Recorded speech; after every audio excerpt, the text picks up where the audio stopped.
Hey there, I'm Lee Ullman here with some big news from the National Young Farmers Coalition. We're partnering with Heritage Radio Network on a special season of The Farm Report. It's all about what's happening with the Farm Bill and how it impacts farmers and eaters. I am growing diversified vegetables on land that's been in our family for 150 years. And so with the pandemic, gentrification, property values going up, we had to sell the land and we lost it. Join us as we uncover the untold stories behind this massive piece of legislation that shapes how we grow our food, what we eat, and so much more. The problems we have had, those are things that come from earlier Farm Bill and USDA policy, right? Like Earl Butts, get big or get out. You know, it's my responsibility to know not only what I'm eating, but then like how that all came to be. And realize like, wow, like this piece of legislation, all this money, like it's technically something that I support as a taxpayer. While Congress debates the next Farm Bill, this is not just an invitation to listen. It's a call to action. Be part of the conversation. Subscribe to the Farm Report on Heritage Radio Network, wherever you listen to podcasts. This episode is brought to you by Roberta's, home of Heritage Radio Network for 10 years. Learn more about Roberta's at robertaspizza.com.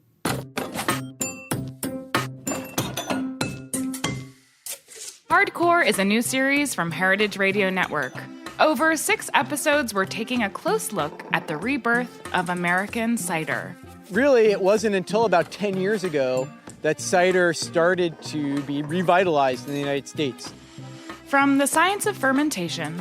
So yeast, it's a fungus. It's a unicellular fungus. To the magic of terroir. What really excites us is thinking about communicating that very sort of spiritual aspect of knowing a piece of land. We're setting aside our cider donuts to gain a deeper understanding of this singular beverage. I love a cider donut. You don't have to have a cider donut with your cider, and I will die on that point. Subscribe to Hardcore wherever you listen to podcasts. I'm Luke Griffin, and you're listening to Bushwick Podcast, local stories for a strong community. Each episode, we take you behind the scenes of the artists, activists, and entrepreneurs whose journeys collide in Bushwick, a special Brooklyn neighborhood that's changing faster by the day. One of the key trends to emerge as Bushwick changes is the importance of space. Who has it? Who's welcome in it, and what can they use it for? With rents increasing across the neighborhood, spaces where people can gather and organize are becoming rarer and more critical, and some businesses see an opportunity to offer communities a home. One of the things that was the subconscious thing behind this bar is that I needed to create a space where people could speak, where people could express their voice in a space that is safe and loving and empathetic and compassionate and just like it sounds so ridiculous, but like a hug. Like I want the audience to be hugging whoever is standing up there performing or speaking or doing whatever it is they're doing. This week, we sat down with the team behind a new Bushwick venue that invites anyone in the neighborhood to come and be themselves. It's Thursday, November 21st, and this episode is called The Gradient Wants You.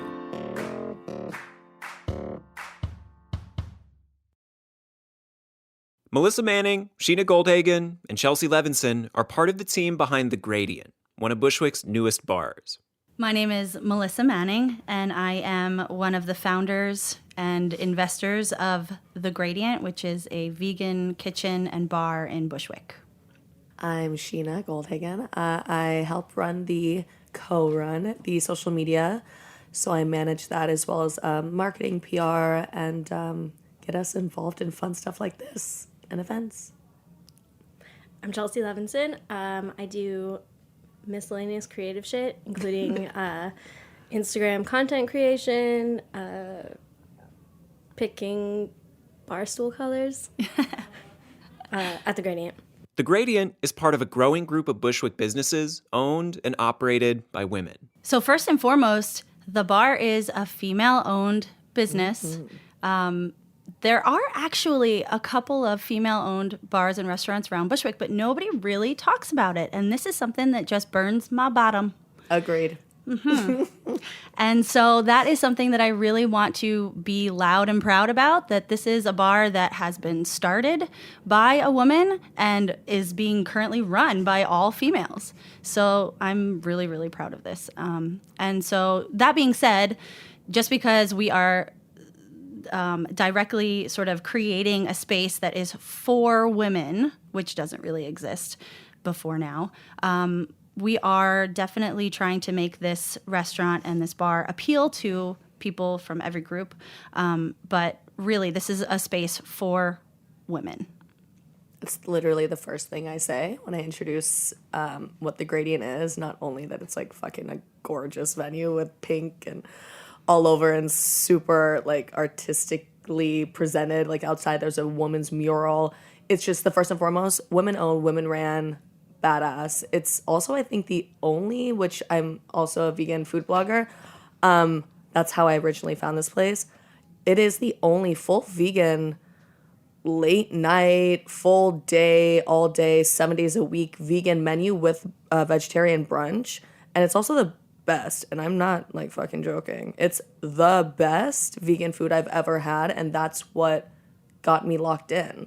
I was like, I have to be involved. And one way or another, I'm going to bug these amazing women that I'm totally obsessed with until I can get involved. And then they let me in.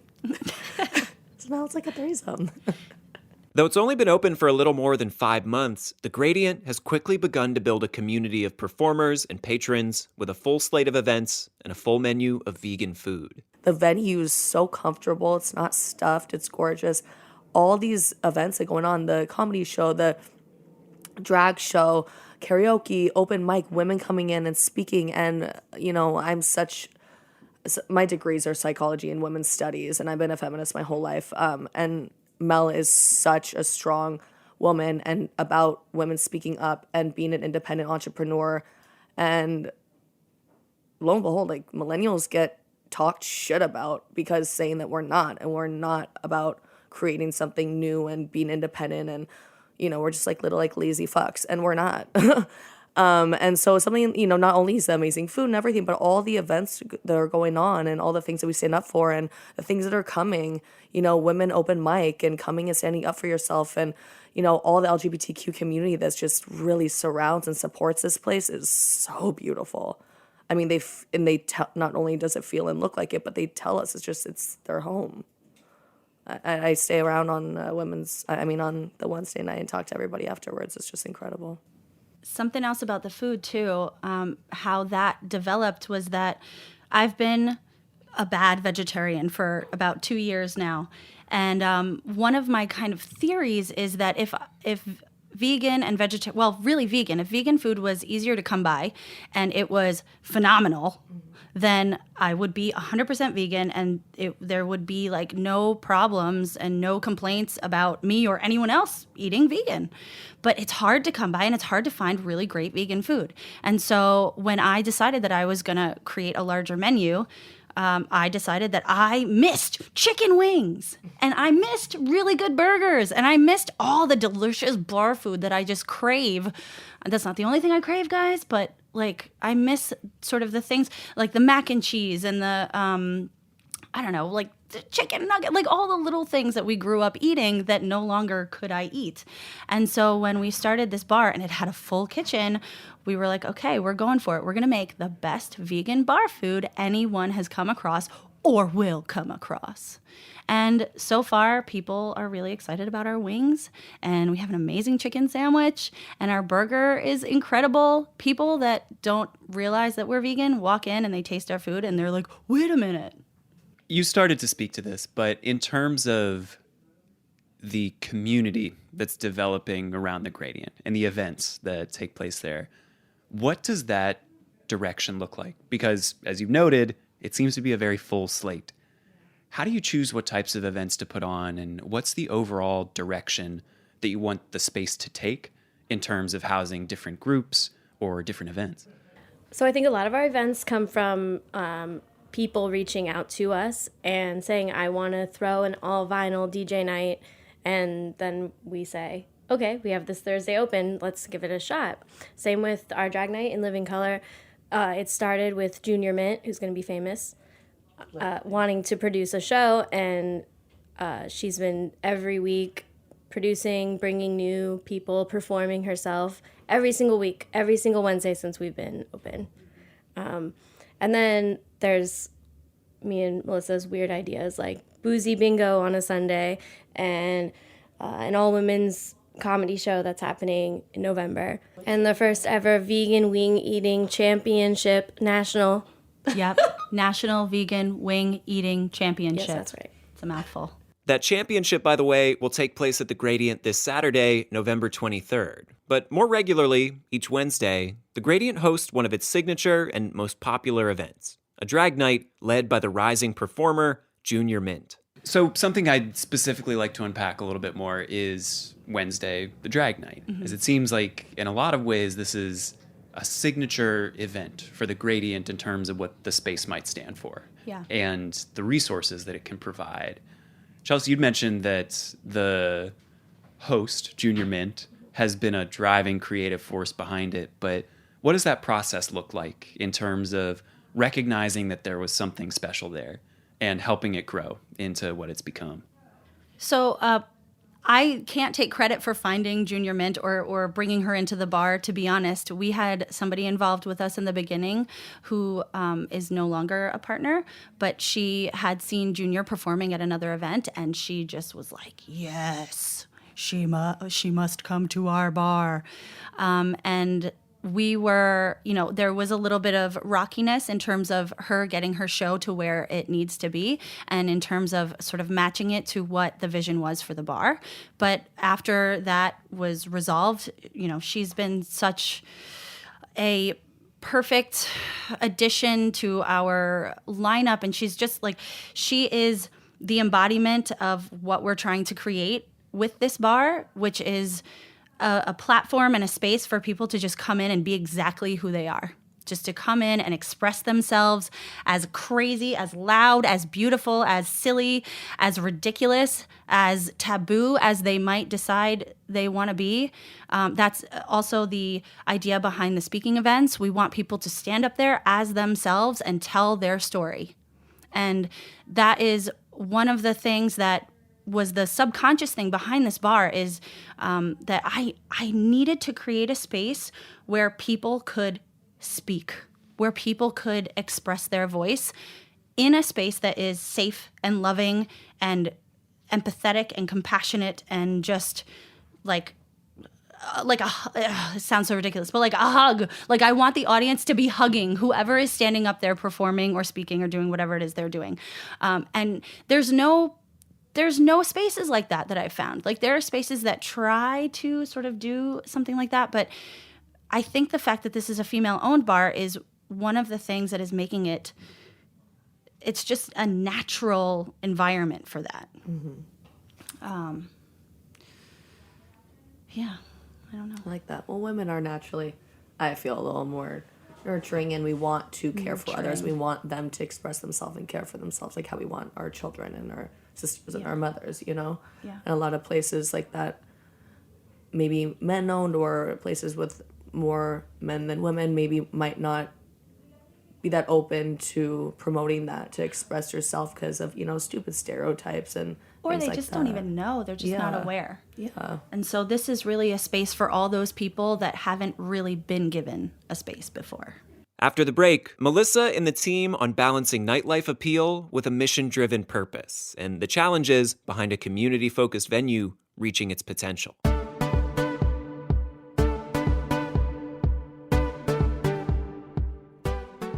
This episode is brought to you by Roberta's, home of Heritage Radio Network for 10 years.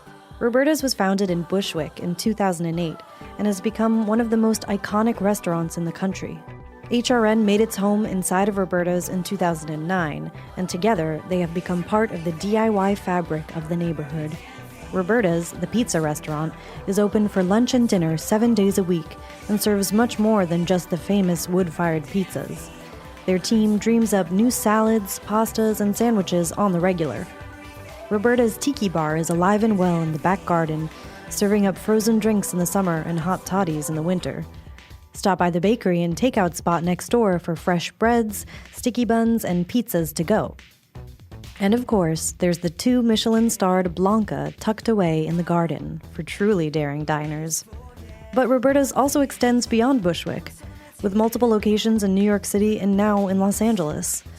You can also find their frozen pies in grocery stores around the country. The spirit of Roberta's, like Heritage Radio Network, is everywhere.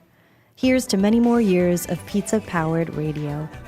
Learn more about Roberta's at robertaspizza.com.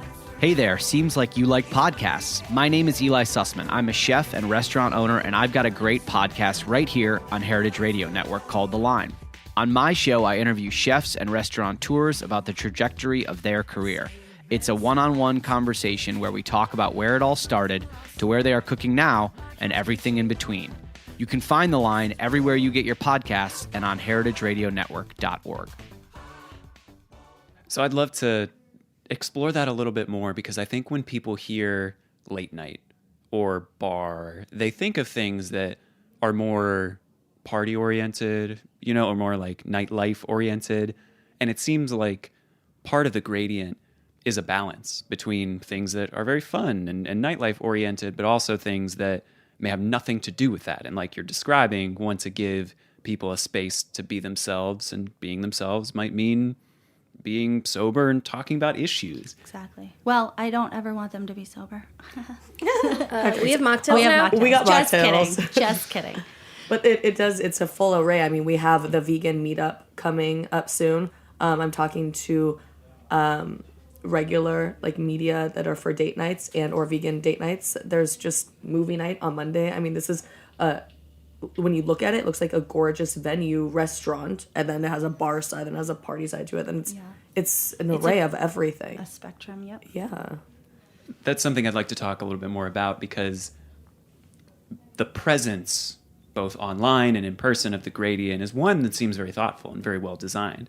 And as you think about things like the voice of the space and the voice of the brand, what are you trying to say? How does that voice sound, and what does it look like? The voice is saying that we are a casual place that you can go to any night of the week, that you feel like you're in a clean, comfortable space. The food is amazing, so you can find something to eat whether or not you're vegan or non-vegan. If you're looking for something slightly more unusual, then we've got stuff for that too.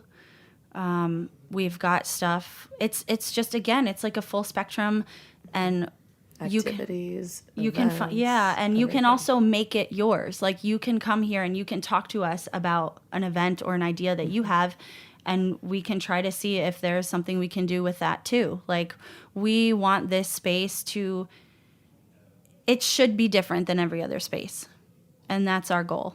And so if people come to us and they're like, you know what, I have this idea for something that's not been done before, then we're going to be like, yes, bring it in. Let's do it. Bring it on. Yeah. And I'm telling you, every food blogger, we've had the top food bloggers of all in New York City come in.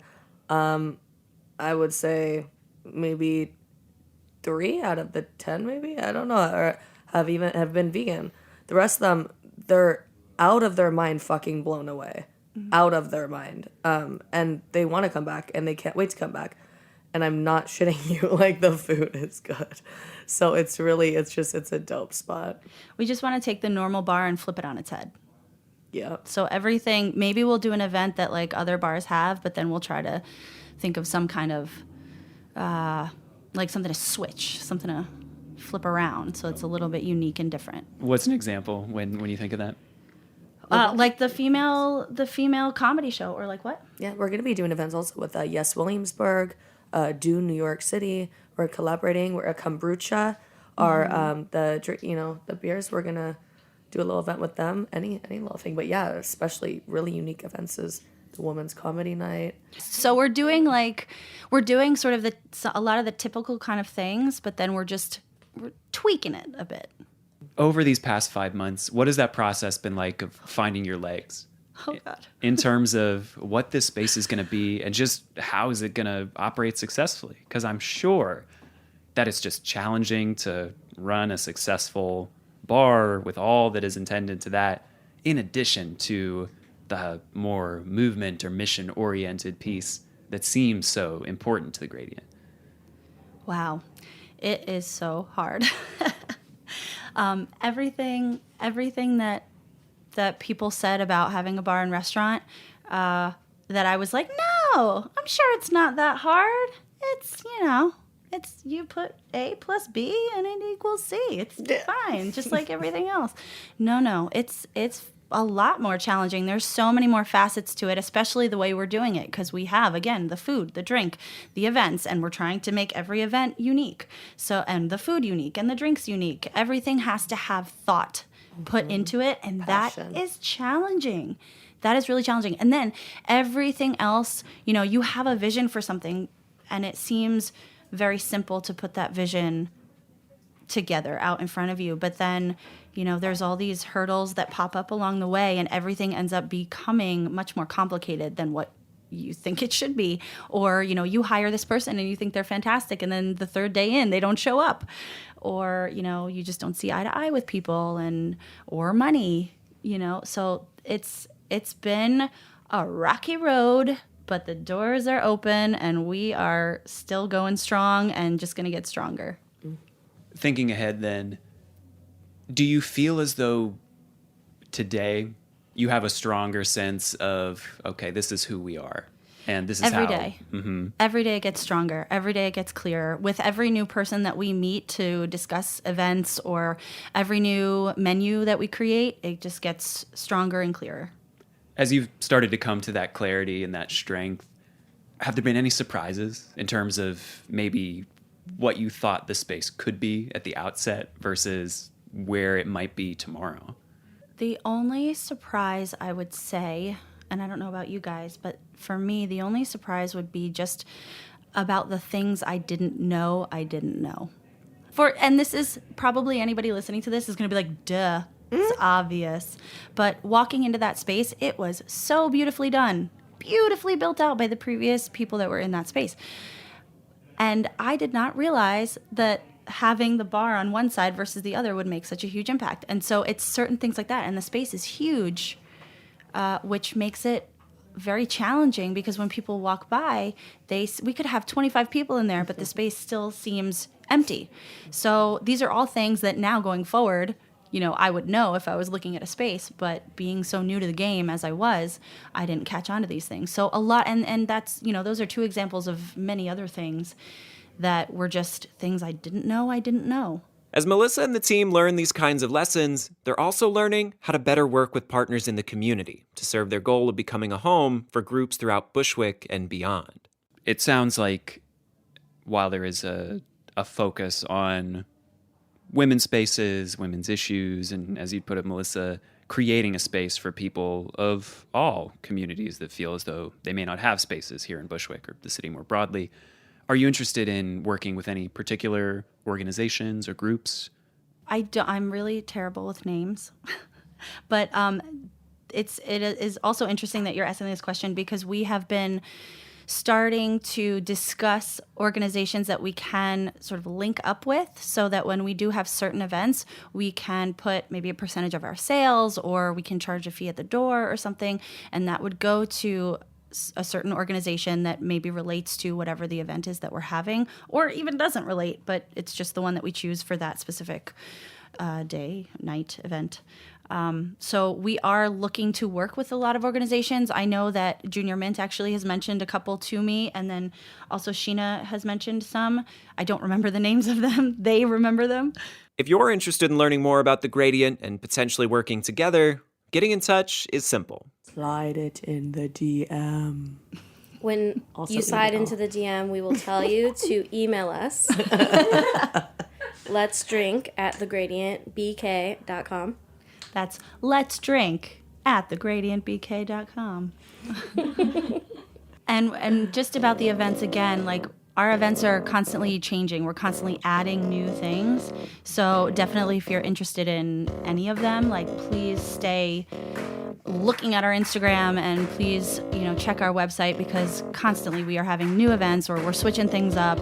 And again, like, if anyone is listening and they have an idea for something different that involves, maybe a group of people that don't generally get to have their voices heard, or just something that is real and authentic, just send it in. Like, that's what we want. We want you.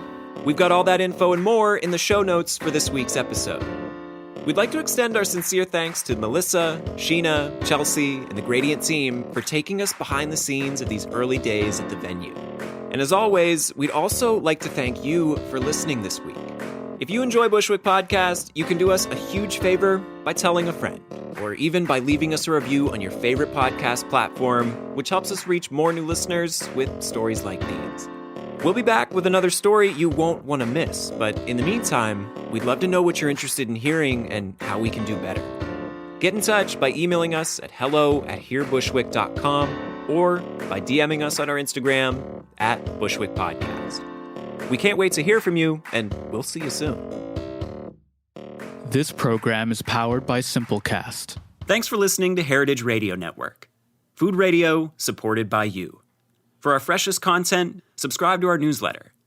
Enter your email at the bottom of our website, heritageradionetwork.org. Connect with us on Instagram and Twitter @heritage_radio. You can also find us at facebook.com/Heritage Radio Network. Heritage Radio Network is a nonprofit organization driving conversations to make the world a better, fairer, more delicious place. And we couldn't do it without support from listeners like you. Want to be a part of the food world's most innovative community? Subscribe to the shows you like, tell your friends, and please join the HRN family by becoming a member. Just click on the heart at the top right of our homepage. Thanks for listening.